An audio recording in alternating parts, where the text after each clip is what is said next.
Hello again mga friend. Ito naman yung kambing side natin. Ito, atin pa rin hanggang doon. Ito yung area na concentrated natin sa kambing para hindi maghalo yung kambing daw at saka baka. So far mayroon tayong isang barako na Anglo-Nubian. Yan. Tapos mayroong dalawang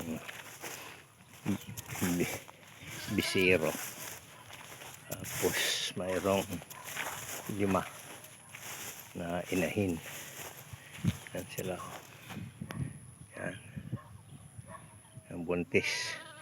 Walay ko pa malapit ng mga anak yung isa. Yun. Tapos po mga buntis yan.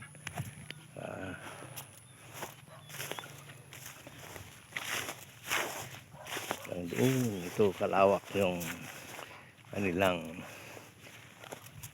forage area. Ang project pa natin, magpapatay pa tayo ng bahay nila dyan. Maliit yung bahay. Yan.